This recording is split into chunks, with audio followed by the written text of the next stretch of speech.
Krisis tenaga kerja di Asia Tenggara. Siapa yang paling tersakiti? Dalam satu dekade terakhir, Asia Tenggara telah menjadi kawasan yang dipuji atas pertumbuhan ekonominya yang dinamis, pasar domestik yang besar, serta potensi tenaga kerja muda yang menjanjikan.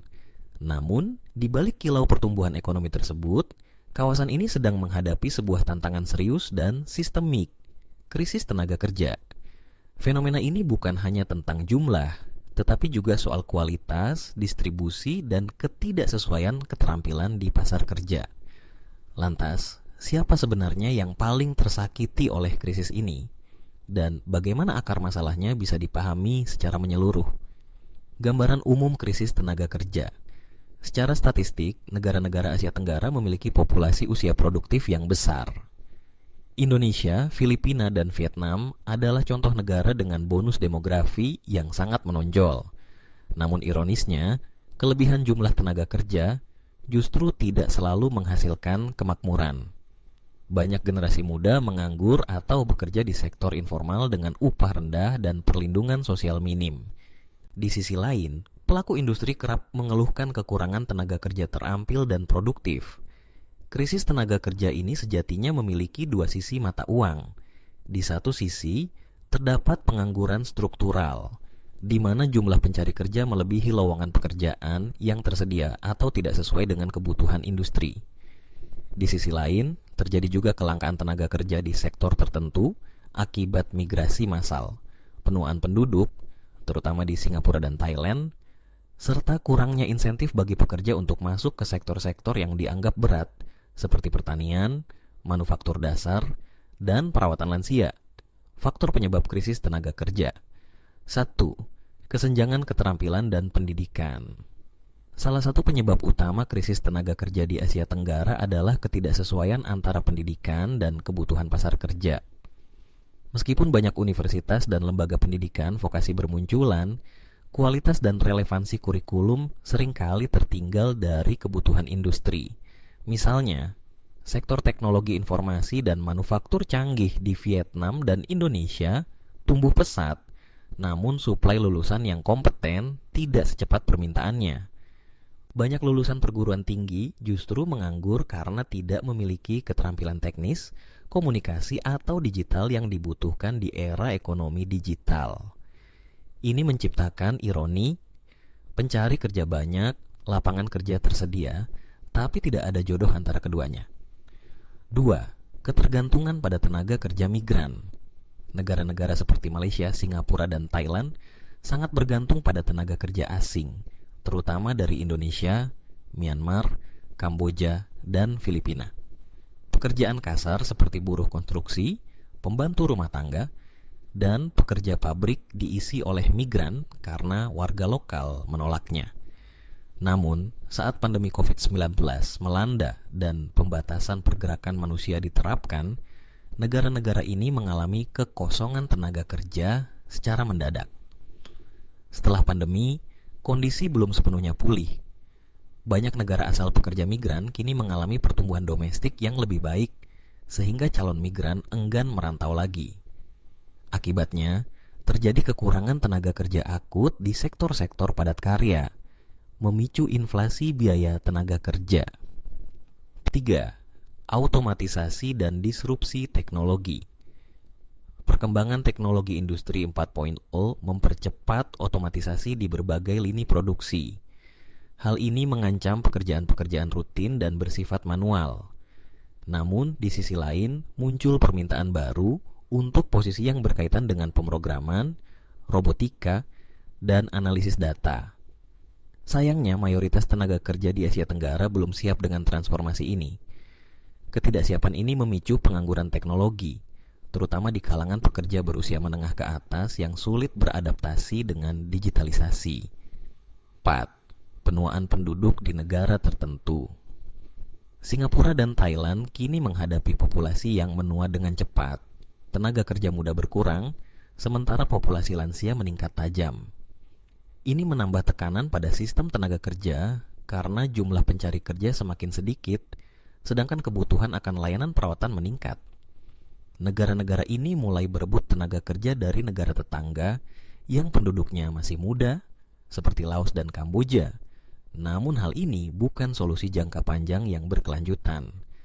5. Upah rendah dan ketimpangan sosial. Krisis tenaga kerja juga diperparah oleh rendahnya upah minimum di sebagian besar negara Asia Tenggara. Banyak pekerja muda yang merasa tidak termotivasi untuk memasuki sektor-sektor tertentu karena tidak menjanjikan kesejahteraan. Di sisi lain, para pengusaha sulit menaikkan upah karena tekanan kompetisi global. Akibatnya, terjadi stagnasi upah di tengah meningkatnya biaya hidup, terutama di kota-kota besar. Dampak jangka panjang. Krisis tenaga kerja bukan hanya soal ekonomi, tetapi juga tentang stabilitas sosial dan masa depan kawasan. Ketika generasi muda frustrasi, angka kriminalitas, migrasi ilegal, dan radikalisasi bisa meningkat.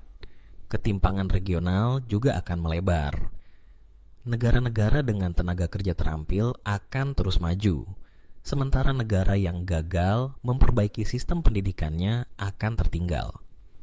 Selain itu, stagnasi produktivitas akibat krisis tenaga kerja bisa memperlambat ambisi Asia Tenggara untuk keluar dari middle income trap, jebakan negara berpendapatan menengah. Tanpa tenaga kerja yang produktif, inovatif, dan sehat, pertumbuhan ekonomi tidak akan berkelanjutan. Solusi dan rekomendasi. 1. Reformasi pendidikan dan vokasi. Negara-negara Asia Tenggara perlu memperkuat sistem pendidikan vokasi berbasis industri. Kurikulum harus disesuaikan dengan kebutuhan zaman, dengan penekanan pada keterampilan digital, literasi finansial, dan pemecahan masalah. Pemerintah dan sektor swasta perlu bekerja sama dalam menyediakan pelatihan magang dan insentif bagi lulusan untuk terlibat dalam sektor-sektor strategis. 2. Perlindungan bagi pekerja migran. Perlu ada standar perlindungan tenaga kerja migran di tingkat ASEAN.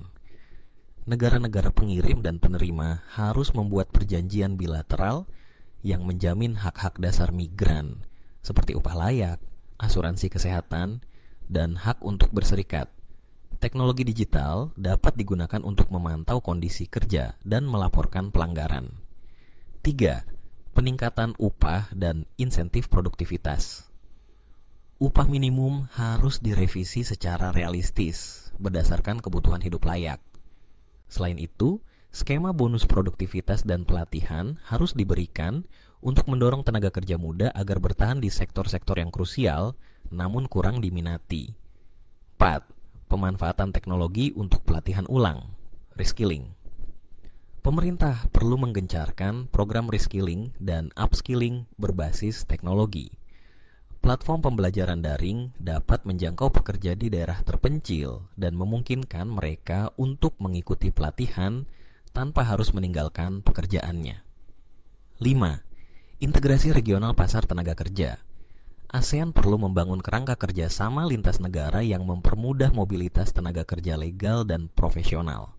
Dengan mekanisme pengakuan sertifikasi keterampilan yang seragam, seorang teknisi dari Filipina bisa bekerja di Malaysia atau Singapura tanpa hambatan birokrasi yang kompleks. Krisis tenaga kerja di Asia Tenggara bukanlah sebuah bencana yang datang tiba-tiba, tetapi hasil dari akumulasi kebijakan yang tertunda, pendidikan yang belum relevan, serta dinamika global yang berubah cepat. Mereka yang paling tersakiti dalam krisis ini adalah generasi muda, perempuan, pekerja migran, dan pelaku UMKM. Mereka yang berada di pinggiran sistem. Namun demikian, krisis ini juga menyimpan potensi untuk membangkitkan reformasi besar-besaran di sektor pendidikan, ketenaga kerjaan, dan perlindungan sosial. Dengan visi regional yang solid, dukungan kebijakan yang inklusif, serta kolaborasi lintas sektor, Asia Tenggara masih punya peluang besar untuk membalik keadaan. Krisis bisa menjadi katalis perubahan, asalkan ditangani secara menyeluruh dan berani. Karena pada akhirnya, kekuatan utama Asia Tenggara bukanlah sumber dayanya, melainkan manusianya.